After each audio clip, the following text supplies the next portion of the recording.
우리는 언제나 부족하고 연약한데 우리 주님은 우리를 언제나 기쁘게 맞아 주시는 줄로 믿습니다.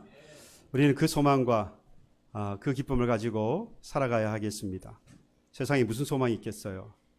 때로는 그것들을 의지해보고 살았습니다마는 실패하고 그 가운데서 좌절하고 낙심하잖아요.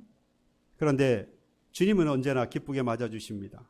기쁘게 맞아주시는 그 주님은 온전하신 분이어서 우리가 그 주님께로 가면 참 만족과 참 기쁨 주신 은혜를 우리가 누리며 살아가게 될 줄로 믿습니다. 언제나 주께로 나아갑시다. 주님이 크신 팔을 벌리고 주님이 우리 모두를 품어 주실 줄로 믿습니다. 앞에 뒤에 분에게 축복합시다. 당신을 기다리시는 주님이 계십니다. 기쁨으로 맞아주십니다. 저도 여러분들이 축복합니다. 기쁨으로 맞아주시는 주님 앞에 오신 여러분들, 하나님 예비하신 은혜와 은총이 저와 여러분들 삶 가운데 항상 충만하기를 주님의 이름으로 축복합니다. 우리가 짧은 시간이었습니다마는 지난 한 주간 우리 특별 새벽 기도회를 가졌습니다. 사랑 나눔 가을 축제라는 그런 주제를 가지고 우리가 특별 새벽 기도회를 가졌는데요. 참석하셔서 함께 기도해 주신 우리 교우 여러분들에게 깊은 감사의 말씀을 드리고 계속해서 우리 주변에 있는 이웃들과 그리고 믿다가 낙심한 또는 믿지 않는 우리의 가족 그들을 위해서 계속 기도할 수 있기를 소망합니다. 특별 새벽 기도회 그러면 어떤 목적을 가지고 우리가 함께 모여서 기도하는 건 맞습니다. 하지만 그게 전부는 아니에요. 그동안의 나의 신앙을 다시 한번 돌아보면서 심기일전하는 것이죠. 다시 한번 나의 신앙에 문제가 있는 것은 아닌지 하나님 앞에 다시 한번 무릎 꿇어서 기도하면서 나의 어떤 신앙을 다시 한번 재검해서 앞으로 나아가는 기회로 삼는 것이죠. 새벽 기도에 오셨든지 특별 새벽 기도에 참석하지 못하셨든지 교회가 특별 새벽 교회다라고 했을 때에는 이후에 한 분도 빠짐없이 항상 나오셔서 기도하시고 뿐만 아니라 이후에 여전히 우리 교회는 새벽 기도를 하고 있습니다. 수요 기도에 모여서 기도하고 있습니다. 하고 있지요. 여러분들 나오셔서 함께 기도하셔야 교회의 기도의 제목을 함께 나누면서 한 마음으로 나아갈 수 있습니다. 그러지 못하면 제가 여전히 이전에도 말씀을 드렸지만 한 마음으로 나아가는데 한쪽에서는 모르고 낙심해 있는 거예요. 왜 내 마음하고 다르지? 그건 그 사람이 기도하지 않았기 때문에 함께 마음을 영적으로 교류를 하지 못해서 혼자 낙심하고 좌절해 있는 겁니다. 그러니 여러분 기도할 때에 기도의 장소가 되어지고 시간이 되어지면 여러분 빠지지 마시고 나오셔야 돼요. 그리고 함께 기도하셔야 됩니다. 성령 안에서 하나 되어서 우리가 기도하게 될 것이고, 그럴 때에 하나님이 우리를 통해서 하실 일들을 우리가 깨닫고 함께해 나아가게 될 것입니다. 처지지 마시고요. 기도할 때 함께 나오셔서 힘을 내어서 주의 사명 감당하기를 다시 한번 주님의 이름으로 축복합니다. 이번 특별 새벽 기도회는 그리스도 예수의 마음을 본받으라 라고 하는 주제로 우리가 말씀을 나누었습니다. 요한복음 10장 10절에 예수님께서 나는 선한 목자라 말씀하시면서 선한 목자는 양으로 생명을 얻게 하고 더 풍성하게 하신다. 풍성함을 얻게 하신다 라고 말씀하셨는데, 그 예수님의 그 마음, 그 예수님의 마음을 알고 본받아 행하면 우리도 그 예수로 인하여 생명 얻고 더욱더 풍성한 삶을 살게 되리라고 우리에게 말씀하셨습니다. 여러분, 그 그리스도 예수의 마음이 무엇이었습니까? 십자가에 죽기까지 복종하신 그리스도 예수의 마음이었습니다. 자신의 마음과 뜻을 포기하시고 하나님과 하나 되는 그리스도의 마음이었습니다. 예수님도 예수의 마음이 있어요. 예수님도 십자가상에서 왜 하나님 나를 버리셨냐라고 고백할 만큼 한편에 예수님께도 이 잔을 내게서 지나가게 해달라고 하는 예수님의 한편의 마음이 있습니다. 하지만 그 십자가를 져야 하는 것이 예수님이 하셔야 할 사명이었기에 자신의 뜻과 마음을 포기하시고 하나님과 하나 되는 그 그리스도 예수의 마음, 우리가 본받아야 할 것입니다. 또한 남을 나보다 낮게 여기는 겸손한 마음이 있으셨고 희생을 통하여서 함께 기뻐하는 그리스도 예수의 마음을 배웠습니다. 서로 기쁨이 되어서 오직 그리스도를 위하는 이 마음으로 이 그리스도 예수의 마음을 가지고 본받아 행할 때에 우리로 생명을 얻고 더 풍성하게 얻게 될 것이라 하셨습니다. 다시 한번 바라기는 이 삶을 누리게 될 뿐만 아니라 우리가 10월 사랑 나눔 가을 축제 이 기간에 사랑하는 여러분들의 가족과 그리고 이웃들에게 그리스도 예수의 마음을 전하고 나누게 되는 저와 여러분들 되기를 다시 한번 주님의 이름으로 축복합니다. 여러분, 바로 이것이 하나님께서 우리를 부르신, 하나님의 백성으로 부르신 이유입니다. 여러분, 아브라함을 하나님께서 부르셨을 때에 우리는 아브라함을 믿음의 조상이라 그래서 대단하게 생각합니다마는 하나님께서 처음 아브라함을 부르셨을 때는 그건 그렇게 대단한 사람이 아니었습니다. 아버지가 우상을 만드는 사람이니까 그의 아들이었던 아브라함 역시 우상을 섬기는 자였다라고 말해도 무방합니다. 그런 이 아브라함을 하나님께서 백성으로 삼아주시고 나아가서는 너로 인하여서 민족을 이루게 하시겠다라고 하셨던 그 하나님의 약속은 제가 보기에는 무리수 같아요. 그럴 만한 사람이 아니라는 거죠. 준비된 사람이어야 할 것 같고 예비된 사람이어야 할 것 같아요. 충분히 하나님의 백성이라고 할 만한 무언가가 있는 사람이어야 할 것 같은데 아무리 봐도 이전에 아브라함은 그런 사람이 아니었던 겁니다. 그런데 여러분, 그래서 우리는 오히려 하나님의 뭐라고 말합니까? 하나님의 은혜라고 우리가 말하지 않습니까? 하나님의 백성이 될 만한 아무런 자격이 없는데 하나님 백성 되었으니까 이건 전적인 하나님의 은혜다 이 말이죠. 아무 공로 없이 하나님 앞에 구원받은 저와 여러분들이기 때문에 하나님 앞에 우리는 하나님 앞에 은혜 받았다라고 고백하는 겁니다. 얼마나 큰 은혜길래 우리는 그 무엇으로도 이 은혜에 대해서 갚을 수 없다고 말하지 않습니까? 이 은혜를 알고 믿는다면 여러분, 굳이 하나님이 요구하지 않아도 나를 구원하신 그 하나님의 놀라운 은혜, 여러분 어떻게 하겠습니까? 당연히 전해야 하겠죠. 당연히 나눠야 하겠죠. 하나님이 해라, 하나님 말씀을 통해서 해야 한다라고 말하지 않아도 하나님이 베푸신 그 은혜가 아무 공로 없는 나에게 베풀어 주셔서 하나님 백성 되었다고 하는 참된 믿음이 있다면 여러분 주저함 없이 이 복음을 전하는 저와 여러분들이 되었을 줄로 믿습니다. 다시 한번 축복합시다. 하나님의 은혜로 구원받으셨습니다. 복음을 전하는 것은 뭐라고요? 여기서 나와줘야 밸런스가 맞는데 말이죠. 복음을 전하는 것은 당연합니다. 다시 한번 축복합시다. 복음을 전하는 것은 당연합니다. 여러분, 저도 목사로서 그리고 한 성도로서 이 복음을 어떻게 하면 잘 전할 수 있을까 고민하고 기도합니다. 당연히 기도하면 하나님께서 하시겠지. 그러니까 기도해야지. 여러분, 그건 모든 우리의 신앙생활의 정답이에요. 그렇지 않아요? 무엇을 놓고 기도하지 않겠습니까? 기도하지 않아도 되는 게 있나요? 그건 너무나도 당연한 이야기이고, 그야말로 복음을 전할 때에 고민하는 것은 구체적으로 전도할 수 있는 실천 방안 또는 방법, 전도 전략 이런 것들이 필요했다라는 겁니다. 특별히 목사로서는 그런 고민을 안 할 수가 없어요. 이러한 방법이나 또는 이러한 전략을 세우기까지는 참 오랜 시간이 걸렸고 또 오래 기도하고 준비해야 했습니다. 여러분들 아실지 모르겠지만 이전에 대명에서부터 저는 2020 교회 부흥 전략 이래서 제 마음에 품고 계속해서 준비하고 기도했습니다. 그 당시에도 함께 기도하던 우리 교우들이 있었어요.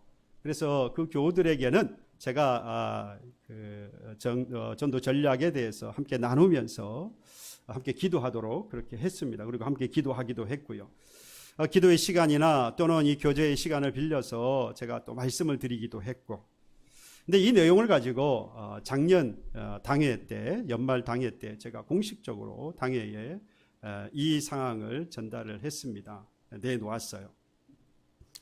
이미 내용을 저하고 공유하고 계신 분도 많이 있을 텐데 제가 이제는 선포를 하려고 합니다. 2027 교회 부흥 전략 또는 부흥 2027. 그래서 2021년부터 시작해서 2027년까지 이 7개년을 가지고 부흥 전략을 세웠습니다. 이미 당회에서 함께 나누었고요. 그래서 여러분들에게 이제 한 10개월이 벌써 지났군요. 거의 1년이 됐습니다. 작년 연말 당이었으니까.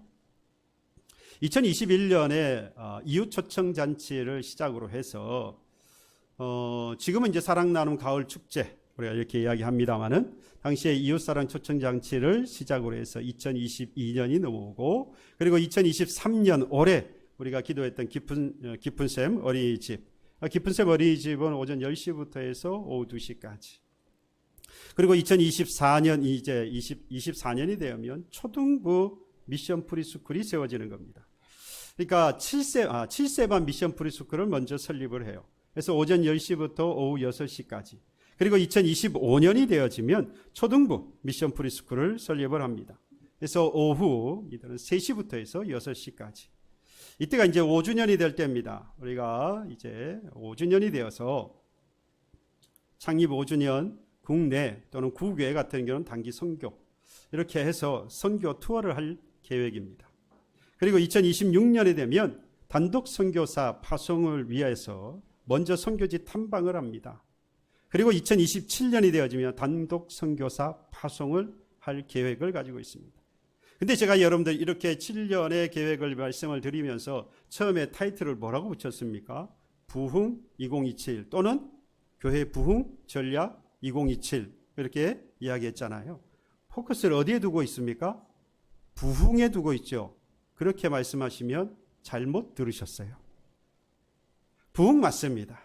교회의 부흥을 위하여서 이와 같이 미션 프리스쿨 깊은 샘 어린이집 설립을 통해서 그러니까 이웃사랑 사랑 나눔 가을 축제의 중심이 되어지는 이웃사랑 초청 또는 가족 초청 잔치를 통해서 복음이 전해지는 것으로 그들과 함께 나누고 복음을 나누고, 그리고 실질적 전도를 위해서 깊은 샘 어린이집 설립을 하고 여기서 재정을 기반으로 하여서 그 다음에 미션 프리스쿨로 가는 거잖아요. 이 재정을 기반으로 미션 프리스쿨을 운영하면 7세를 시작해서 이후에 이제 초등부까지 넘어가게 되어집니다.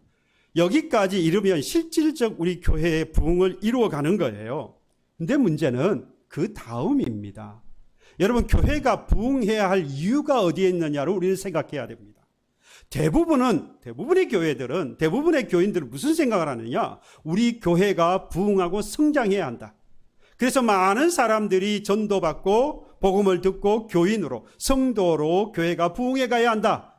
그러니까 교회가 사람들이 많아지는 것에 큰 목적을 두고, 그래서 교회가 부흥한 것을 하나님께 큰 은혜를 받았고, 뭐 이렇게 이야기를 해요.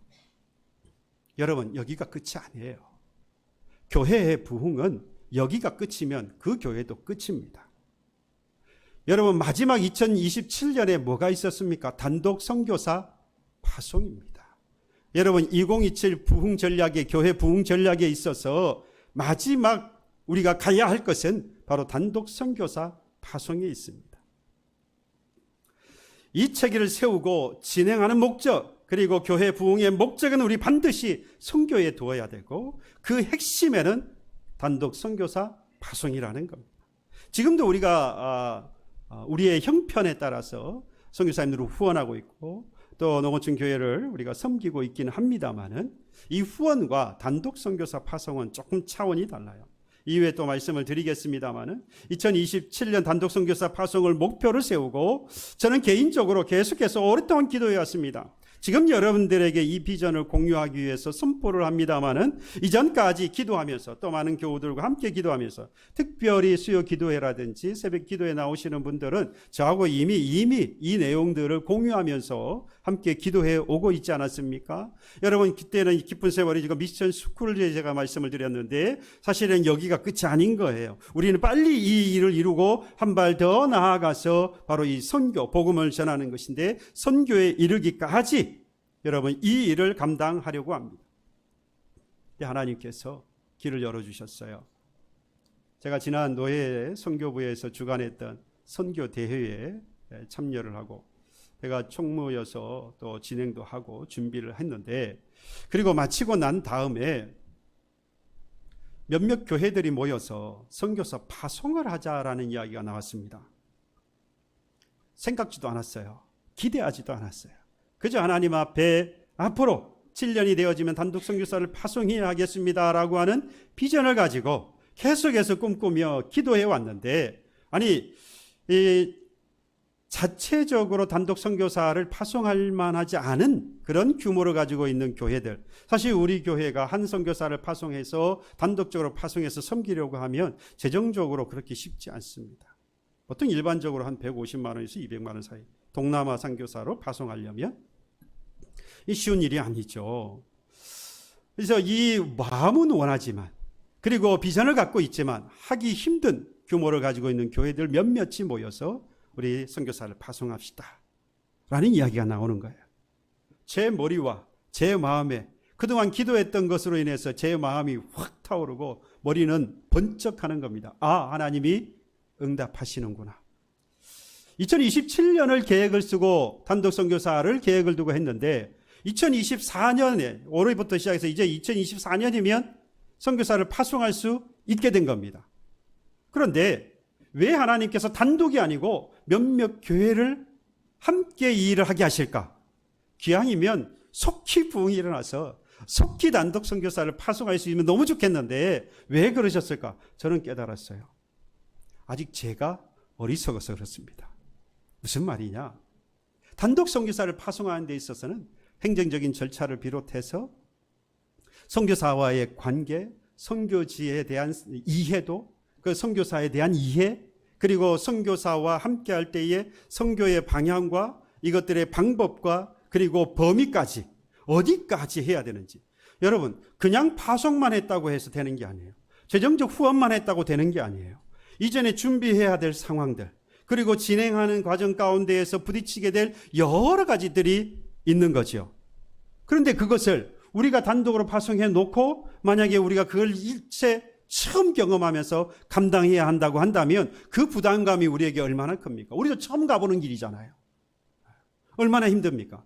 하나님이 부족한 저를 아시고 그 단계 이전 단계로, 마치 수능을 봐야 되는 학생들이 이전에 뭘 칩니까? 모의고사를 치는 것처럼, 그래서 무엇이 부족한지를 알고 또 뭘 더 준비해서 해야 잘 준비해서 시험을 통과를 할 수 있을지. 그러니 미리 예방주사를 맞는 것처럼 몇몇 교회가 모여서 함께 선교사를 파송할 수 있는 길을 하나님이 열어주신 것입니다. 저는 그 믿음이 있어요. 기도하다 보니까 이게 이 마음에 확신이 생기는 것입니다. 그러면 이때쯤 되면 여러분들 마음속에 이런 생각이 들 수 있습니다. 굳이 왜 선교사를 꼭 파송해야 되느냐? 복음은 사실 이 주변에도 믿지 않는 사람들이 많으니까 굳이 해외까지 복음을 전해야 되느냐? 인간적으로 얼마든지 그런 생각할 수 있고 그거 굳이 또 틀렸다고 말할 수도 없습니다. 일면 맞는 이야기도 합니다. 그러나 그건 복음을 제한하는 일입니다. 여러분, 굳이 선교사를 파송하려고 하는 이유는 딱 한 가지입니다. 아주 간단해요. 복음의 확장입니다. 복음의 확장. 여러분, 온 유대와 사마리아와 땅끝까지를 어디까지 가는 거예요? 땅끝까지입니다. 우리가 여기까지입니다라고 제한할 아무런 그런 우리에게 권리나 이유가 없어요. 복음은 갈 때까지 가야 합니다. 우리가 제한할 수 없는 거예요. 그게 바로 복음이 생명된, 생명의 복음이 더욱더 생명이 드러나는 길인 거죠. 여러분, 복음은 생명입니다. 생명이 계속해서 사는 길은 전해지는 거예요. 나아가야 되는 거예요. 제한되는 바로 그 순간부터 그 복음은 죽은 복음이죠. 더 이상 생명을 살리지 못하기 때문입니다. 여러분, 그래서 선교사를 파송하고 계속해서 복음이 확장되어지는 일에 쓰임받고 기도하고 준비해서 나아가는 교회는요, 결국 생명이 있어서 계속해서 부흥할 수밖에 없는 거예요. 이게 바로 교회와 교회 성장과 부흥과 그리고 선교의 관계입니다. 상관관계예요. 그러니까 이걸 포기해버린다면 여러분, 그럴 수 있죠. 우리 교회가 겪었던 아픔이 있어요. 저 압니다. 그러니 그 아픔 때문에 주저하게 되어지고 또는 멈추게 되어지고 머뭇거리게 되어지는 것 충분히 저도 이해하고, 하지만 한편으로 안타깝습니다. 아무리 상황이 여건이 그렇다 할지라도 그것은 우리가 함께 모여서 기도하고 또 해결해 가야 할, 함께 힘을 모으고 위로하면서 함께 해결해 나아가야 할 숙제이지 우리의 비전을 줄이거나 우리의 꿈을 포기하는 일이 되어서는 안 된다는 것입니다. 오히려 우리는 그 문제로 해서 함께 기도하면서 서로가 서로를 위로하고 서로를 더욱더 신뢰할 수 있는 기반을 만들어 가야 하는 것입니다. 바라기는 저와 여러분들, 제가 말씀을 드린 대로 부흥 2027의 최종의 목표는 복음이 세계 만방에 전해지는 데까지 우리가 쓰임을 받는 것이고, 이를 위하여서 우리의 교회가, 우리 믿음의 공동체가 날마다 부흥하며 성장해 가야 한다는 것입니다. 결국 여러분, 이 선교하는 교회는요, 생명의 복음을 전하는 교회이기 때문에 말씀을 드려도 더욱 부흥하고 더욱 성장할 수밖에 없습니다. 지금은 비록 우리가 감당할 규모가 다 되지 않아서 단독으로 할 수 없다 할지라도 말씀을 드려도 꿈이나 비전마저 작게 갖거나 또는 포기해서는 안 될 것입니다. 마음을 모으고 뜻을 모으고 힘써 나아가야 합니다. 여러분, 우리로 하여금 포기하게 하거나 또는 감추게 만들거나 또는 줄여 작게 만들어가는 것은 결국 여러분, 이건 사탄의 유혹이고 악한 영들의 시험일 뿐입니다. 여러분, 우리는 이 유혹과 시험을 물리치며 나아가야 할 그리스도의 병사인 줄로 믿습니다. 그것도 여러분, 우리는 그리스도의 좋은 병사예요. 좋은 병사. 축복할래요? 옆에 분에게 당신은 그리스도의 좋은 병사입니다. 중간에 한 번쯤 축복을 해드려야 정신이 살짝 나갔던 분들이 정신이 확 돌아와요. 다시 한번, 당신은 그리스도의 좋은 병사입니다. 여러분, 디모데전서 1장 12절 말씀에 보면 나를 충성되이 여겨 내게 직분을 맡기셨다. 누가요? 하나님께서. 하나님께서 내게 직분을 맡기실 때에는 야, 열심히 충성해야 한다라고 말씀하시고 준 게 아니에요. 이미 뭐 하셨다고요? 나를 충성되게 보셨어요. 나를 충성되게 여기셨기 때문에 여러분들과 저에게 직분을 주셨다, 이 말입니다. 여러분, 이미 하나님께서 충성되게 보이셔서 보이시고 내게 직분을 주셨으니까 당연하게 뭐 하겠습니까? 일하겠지요. 당연하게 충성하는 거예요. 충성하려고 일하니까 힘들죠. 충성하려고 애쓰니까 어려운 거예요. 그런데 우리에게 이 믿음이 필요합니다. 하나님께서 나를 충성되이 여겨서 이 직분을 주셨다. 그러니 나의 그 충성 지금까지 모습으로 뭐 하면 됩니까? 가면 되는 거예요. 그러니 어렵지 않아요. 힘들지 않습니다. 오히려 기쁘고 감사할 수 있지요. 여러분, 그 직분을 받은 사람을 오늘 바울은 3절과 5절에서 각각 뭐라고 비유하고 있느냐? 좋은 병사와 경주하는 선수로 비유를 했습니다. 먼저 바울은 디모데에게 너는 그리스도 예수의 좋은 병사로 나와 함께 고난을 받으라 라고 말씀하는데요. 우리는 그리스도의 병사로서 병사의 임무가 있죠. 병사는 반드시 해야 할 일이 있습니다. 그렇죠? 그러면 그리스도의 병사인 우리의 임무는 과연 뭐냐? 그보다 먼저 우리가 정의를 하고 넘어갈 게 있어요. 왜 우리는 병사인가? 우리는 왜 병사인가에 대해서 알아야 합니다. 성경에 보면 천사에 대한 기록이 있습니다. 천사에 대해서 4종류로 기록을 하고 있는데요. 첫 번째는 그룹입니다. 그룹이라고 하는 것은 여러분들 이제 배웠을 거예요. 제가 공부하면서 배웠죠. 법궤가 있으면 법궤의 이 뚜껑을 우리가 속죄소라고 부릅니다. 그 속죄소의 형상이 뭐로 되어 있느냐? 그룹으로 되어 있어요. 천사. 마주 보면서. 예. 그래서 이 그룹이 하는 일이 뭐냐? 그 하나님의 영광 또는 하나님의 권능, 하나님의 그 계시 이러한 것들을 보호하는, 수호하는 것이 바로 이 그룹 천사의 일입니다. 그래서 법궤는 하나님의 말씀이 있고 그 말씀의 뚜껑으로서 그룹이 뭐하고 있죠? 수호, 보호하고 있는 거예요. 그 다음이 이제 스랍입니다. 스랍은 하나님의 보좌 주위에서, 그래서 이 계시록에 보면 보이죠? 하나님의 주위에 둘러서서 그 하나님을 뭐하고 있습니까? 수정을 들면서 찬양하고 있는 것이 바로 이 스랍에 하는 일입니다. 뿐만 아니라 하나님과 사람을 화목케 하기도 합니다. 세 번째가 가브리엘 천사장입니다. 여러분, 가브리엘 천사장이 하는 것은 하나님의 계시를 전달하고요, 꿈이나 이러한 것들을 해석할 수 있도록 도웁니다. 특별히 우리 다니엘의 기도의 응답을 보면 그렇죠, 가브리엘 천사가 그로 하여금 꿈과 이상을 해석하도록 돕지요. 뿐만 아니라 엘리사벳과 마리아 같은 경우에도 이 가브리엘 천사가 나타나서 엘리사벳에게 마리아가 잉태하였다라고 하는 것을 계시하고, 그렇죠? 수태에 대해서 계시를 하고, 마리아에게도 네가 아이를 가졌다, 잉태하였다, 그 이름을 임마누엘이라 하리라 라고 하며 가르쳤던, 계시했던 바로 그가 가브리엘 천사입니다. 그리고 마지막 하나 있죠. 미가엘이라고 하는 천사장입니다. 전투하는, 전투, 모든 사병을 건드리고 군사를 거느리고 그리고 전투하는 천사장이 바로 이 미가엘인데, 그러니까 우리가 알고 있는 천사와 따라서 천사의 다른 이름으로 싸우는 병사를 우리는 뭐라고 부르죠?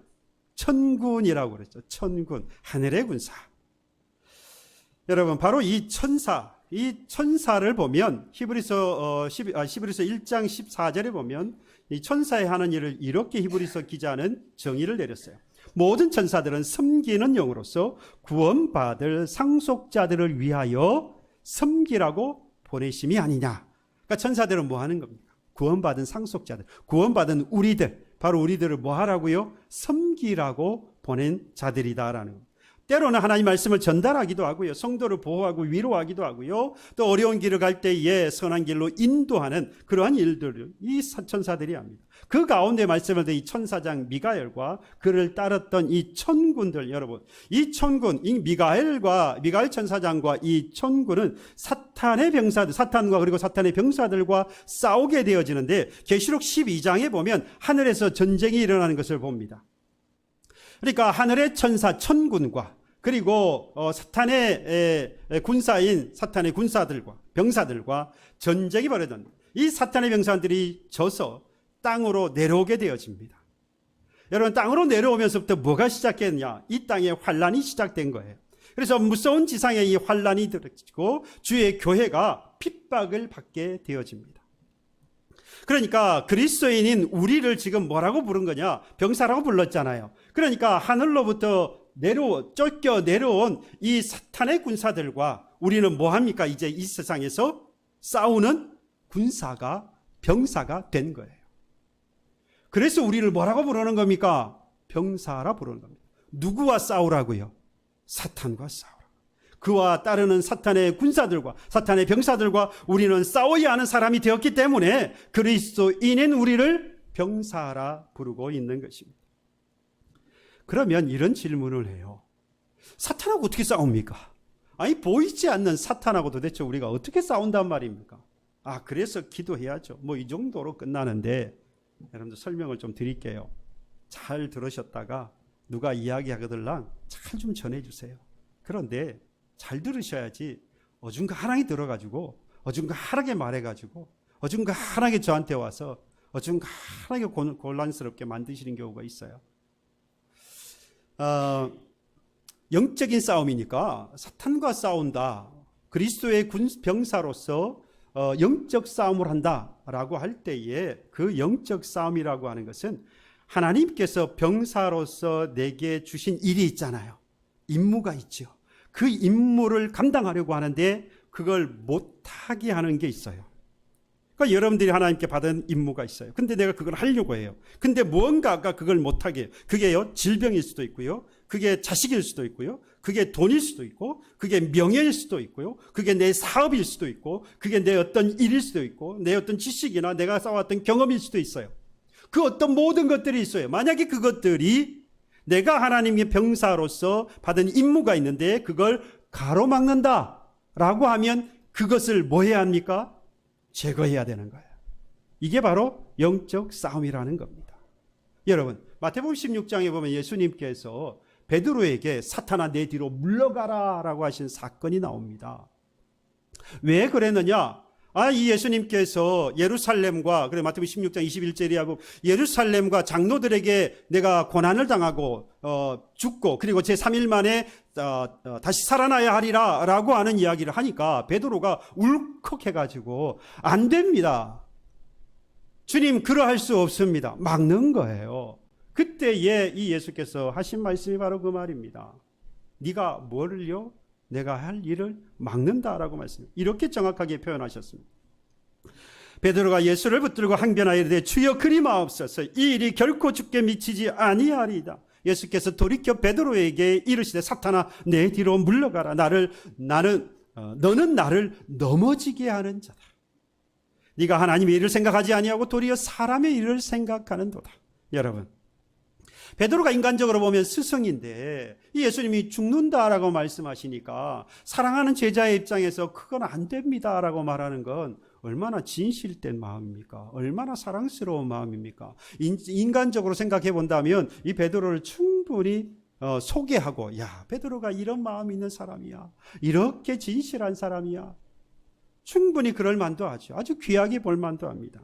하지만 그 마음을 모를 리가 없는 우리 예수님께서 굳이 이 베드로를 향해서 사탄이라 지칭하시면서 사탄아 내 뒤로 물러가라. 너는 나를 넘어지게 하는 자라 라고 책망하셨던 건, 여러분, 주님께서는 이 땅에 오셔서 잊지 않으셨어요. 단 한순간도 잊지 않으셨습니다. 뭐를요? 내가 십자가를 지고 죽어야 한다는 것이, 그것이 예수님께서 오신 사명이고 이 땅에서 해야 할 임무였던 것이죠.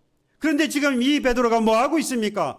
가로막고 있는 거예요. 인간적으로는 이해가 되고 충분히 받아들일 만한 이해가 되고 옳은 말 같은데, 여러분, 그것이 하나님의 일을 가로막는 것이라고 한다면 여러분 그것은 싸워야 할 뭐가 되는 겁니까? 영적 싸움, 사탄과 싸워야 할 영적 싸움이 되는 거예요.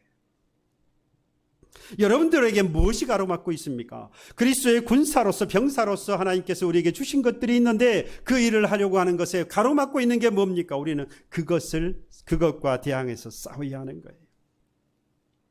그러려면 여러분 무슨 생각을 하고 있어야 하느냐? 예수님께서 항상 십자가를 내가 지고 죽어야 한다라고 하는 것을 한시도 잊으신 것이 없는 것처럼, 잊으신 적이 없는 것처럼 우리도 하나님께서 내게 주신 그 임무가 무엇인지를 잊어버려서는 안 됩니다. 잊어버리는 바로 그 순간을 사탄은 너무나도 잘 알고 침투를 하지요. 침투했던 증거가 뭐냐? 원망 불평이에요. 시기 질투예요. 미움이 있고 다툼이 있고 분열이 있고 분쟁이 일어나는 거예요. 이게 바로 내가 하나님께서 주신 임무, 이걸 잃어버렸을 때 또는 잊어버렸을 때 사탄이 틈을 타서 우리로 하여금 그런 쪽으로 몰고 가는, 그러면 우리는 뭔 싸움에서 진 겁니까? 영적 싸움에서 진 거예요. 그리스도의 병사로서 해야 할 일을 못했다라는 이야기입니다. 그러니 저와 여러분들은요, 이 사탄과의 영적 싸움에서 이기려면 하나님께서 내게 주신 그 그리스도의 병사로서의 그 임무, 사명을 잊지 말아야 한다는 겁니다. 병사인 그러면 우리가 잊지 말아야 했던 하나님의 임무, 하나님이 우리에게 주신 일이 뭐냐? 9절에 나옵니다. 사도 바울은 이렇게 말합니다. 디모데에게 복음으로 말미암아 내가 죄인과 같이 매이는 데까지 고난을 받았으나 하나님의 말씀은 매이지 아니하니라. 세상에 그 어떤 것으로도 막을 수 없는 것이 뭐라는 겁니까? 진리의 복음을 전하는 일. 여러분, 그리스도가 다윗의 자손으로 구원자가 되셨고 나를 죄 가운데에서 구원하여 새 생명을 주신 분이라고 하는 이 믿음을 가진 우리는 이 진리의 복음을 전하는 뭐가 되어야 한다는 겁니까? 병사가 되어야 한답니다. 이건 모두 믿는 자들에게 주신 사명이고 임무입니다. 그리스도의 병사된 우리 모두에게 주신 임무예요. 복음을 전하는 자가 되어야 합니다. 이것을 보고 이것에 순종하는 사람을 보고 사도 바울은 뭐라고 했느냐? 8절에 보면 이렇게 말합니다. 내가 전한 복음대로 다윗의 씨로 죽은 자 가운데서 다시 살아나신 예수 그리스도를 뭐하라? 기억하라. 그리스도를 기억하는 사람이다 이 말이에요. 그리스도를 기억하여서 복음을 전하는 병사. 그래서 제가 뭐라 그랬습니까? 그 임무를 잊지 않으려면 뭐 해야 한다고? 기억해야 하는 거예요. 그리스도가 나를 구원하여서 이 복음을 뭐 해야 하는? 전해야 할 임무가 내게 있다는 것을 기억해야 합니다. 그때에 여러분 우리가 뭐가 필요하느냐? 담대함이 필요합니다. 담대함이 필요해요. 왜 담대함이 필요할까요? 복음을 전하는 우리를 쌍수를 들고 맞이하는 사람은 하나도 없어요. 복음을 들고 나아가는 우리들에게는 환영하는 사람이 없지 않습니다. 우리를 오히려 대하여서 우리를 맞서서 싸우려고 하고 우리를 거부하려고 하는 사람들만 있지 손을 들고 우리를 환대하는 사람이 없어요. 하지만 여러분 담대해야 합니다. 왜요? 오늘 사도 바울이 11절 12절에 미쁘다 이 말이여 우리가 주와 함께 죽었으면 또한 함께 뭐 할 것이라? 살 것이요.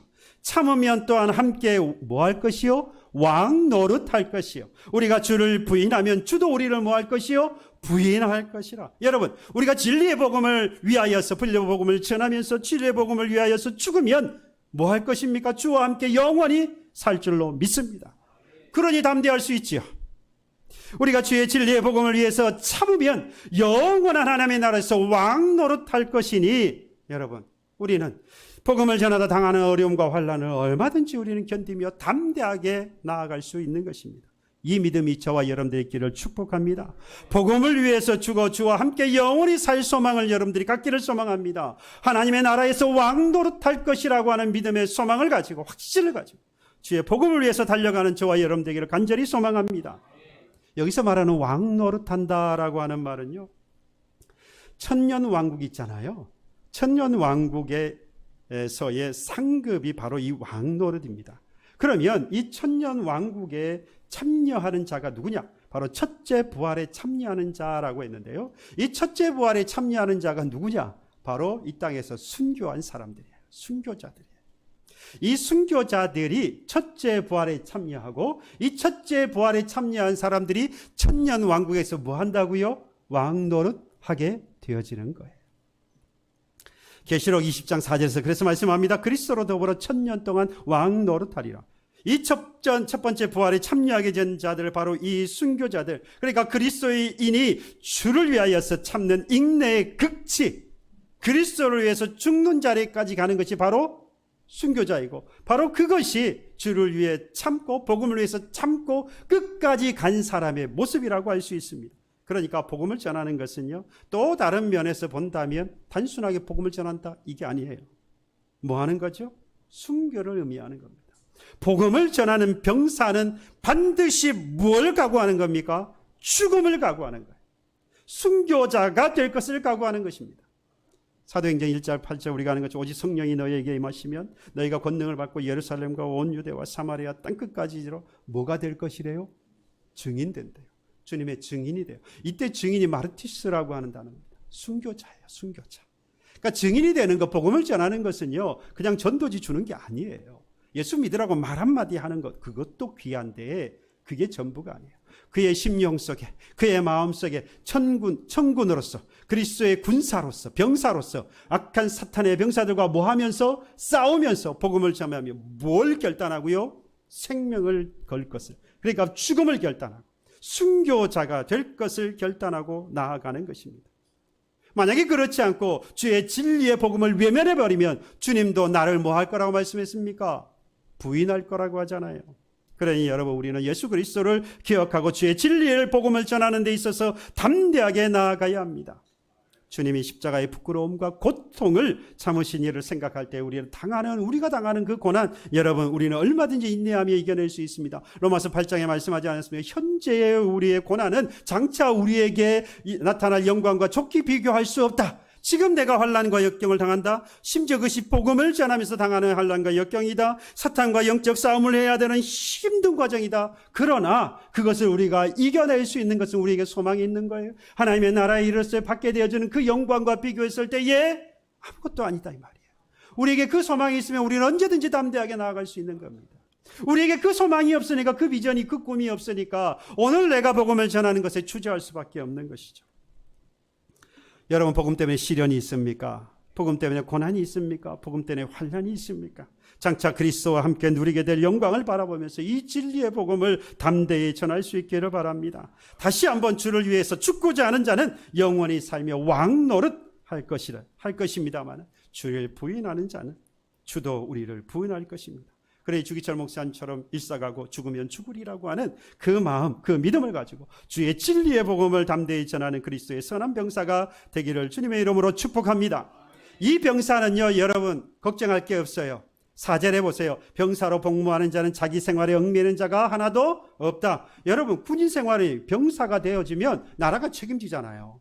먹을 것, 입을 것, 잘 것 다 제공하고, 요즘 월급까지 줘요. 100만 원이 넘어요. 병장이 되니까. 제 아들이 전역을 하면서 4개월 동안 병장이 돼서 100만 원씩.